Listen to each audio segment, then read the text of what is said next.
मिनिटात 25 बातम्यांचे सहप्रायोजक आहेत defence career academy, Chhatrapati Sambhajinagar व कोल्हापूर। युवक युवतींनो, भारतीय सैन्यात घडवा अभिमानास्पद करिअर।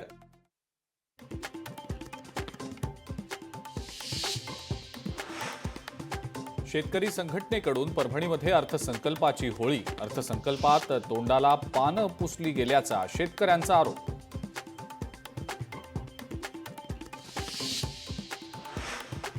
नवी मुंबईमध्ये वनमंत्री गणेश नाईक यांच्या जनता दरबारामध्ये अभिनेत्यांची हजेरी। बॉलिवूड अभिनेता मुरली शर्मा यांची उपस्थिती।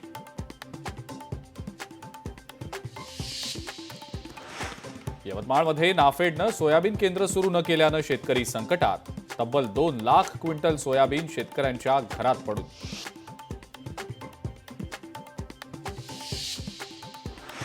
पुण्याच्या बिब्वेवाडीमध्ये दुचाकीवरनं आलेल्या दोघांचा तरुणावर गोळीबार।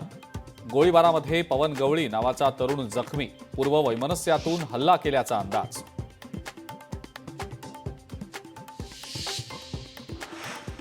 जालन्यामध्ये विविध मागण्यांसाठी वृद्ध कलावंतांचं आमरण उपोषण। जिल्हा परिषद कार्यालयासमोर वृद्धच बसले उपोषणाला। मानधनात वाढ करून दरमहा 11,000 रुपये वेतन देण्याची मागणी।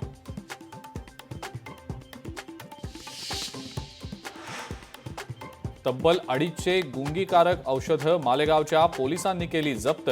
नशेसाठी औषधांचा केला जात होता वापर।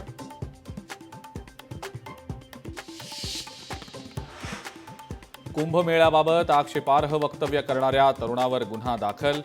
या घटनेमुळे धार्मिक तणाव निर्माण होण्याची शक्यता। पोलीस प्रशासनानं घेतली योग्य ती दक्षता।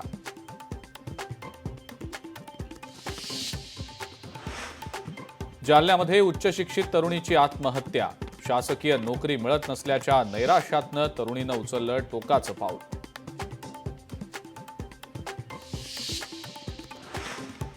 मुंबईमध्ये रिकाम्या ट्रेनमध्ये एका महिलेवर अत्याचार। पोलिसांनी अवघ्या 1.5 तासात आरोपीच्या मुसक्या आवळल्या।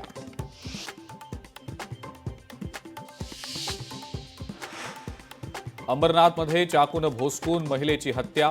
हल्लेखोराला पोलिसांनी घेतलं ताब्यात। भर दिवसा घडलेल्या घटनेमुळे शहरात खळबळ।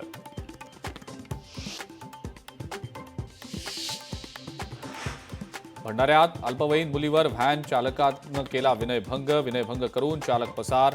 आरोपी विरोधात पॉक्सो कायद्याअंतर्गत गुन्हा दाखल।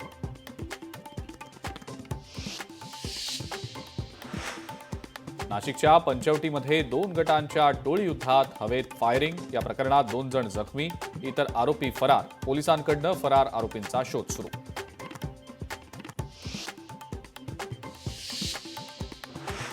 पालघरमध्ये शिवसेनेचे पदाधिकारी विजय घोलप यांच्यावर जीवघेणा हल्ला। अवैध धंदा चालवणाऱ्यांकडून पदाधिकाऱ्यावर हल्ला। 7 जणांविरोधात गुन्हा दाखल।